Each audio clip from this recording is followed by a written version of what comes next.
I'm Amy Cherry. This local news is a service of Flagler County's Toyota dealer, Beaver Toyota, here to wow ya. A Palm Coast woman is accused of running over two people with her car. It happened in Bunnell Tuesday morning. Deputies say a dispute spilled onto East Moody Boulevard, and 19-year-old Jasmine Vogt used her car as a weapon. She allegedly ran over a man and woman, then sped away from the scene. A 17-year-old passenger in her car reported the incident to deputies. One of the victims was screaming in pain, saying she couldn't feel her legs. She suffered a fracture. Vogt was charged with aggravated battery with a deadly weapon and leaving a crash scene with injuries. She's being held on $40,000 bail. This portion of Flagler's Morning News is brought to you by the Daytona Beach International Airport. Save time, money, and stress. The Daytona Beach International Airport, it's just plain easy.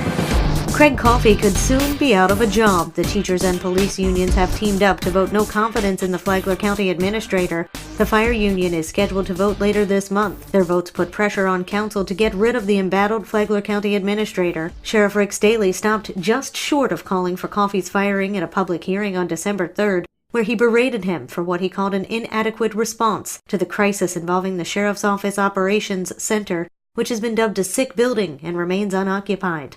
Palm Coast Mayor Melissa Holland apparently also took part in union meetings that preceded these no-confidence votes. Holland says she simply lent support to the unions and was asked to sit in on the meetings. She adds she wasn't the driving force behind their votes. Holland called for Coffey's dismissal when she was a county commissioner 8 years ago. When asked how she'd vote now on Coffey's fate were she a commissioner, she said it wouldn't be appropriate for her to respond. At least two commissioners, Chairman Donald O'Brien and Joe Mullins, appear poised to fire Coffey. A third, David Sullivan, says he'd like to see Coffey resign, but if he does that, he wouldn't get a severance that could amount to more than $25,000. Coffey's fate will be decided at a meeting in the new year. A Flagler County family is hoping for a miracle while the community rallies around their cancer-stricken son.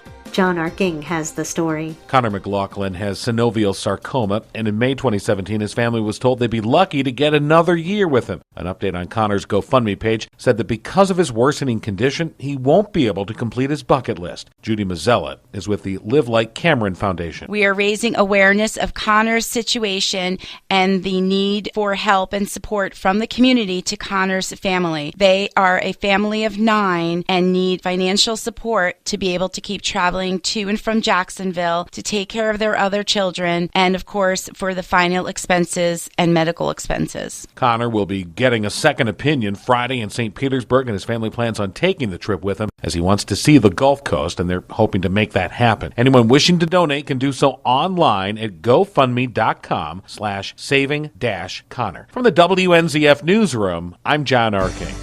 Palm Coast employees have fun, all in the name of a good cause. Tony Magoo has more. There's a group of Palm Coast City employees that are members of the BAM group. And with us today is Virginia Smith, who's a city clerk, and is going to explain what that is. The BAM team stands for Boost All Morale. So it's a team that was put together in the economic downturn because we tried to keep employees happy, because a happy employee is a productive employee. Thanks, Virginia. Palm Coast employees have also done office decorating. They've had ugly sweater and cookie baking contests. But the employees put their competitiveness to a good use by collecting non-perishable food items for neighbors in need. Now, Virginia, this is an ongoing effort with you guys, right? We decided that we were going to collect food for the needy. So we held a drive in December, September, and December again this year. The food drive was organized by the city's BAM team, and today over 1,000 pounds of food will be delivered to the Grace Community Food Pantry. That brings the total to almost 3,400 pounds of food donated by city employees in 3 food drives this year. For Flagler's Morning News, I'm Tony Magoo.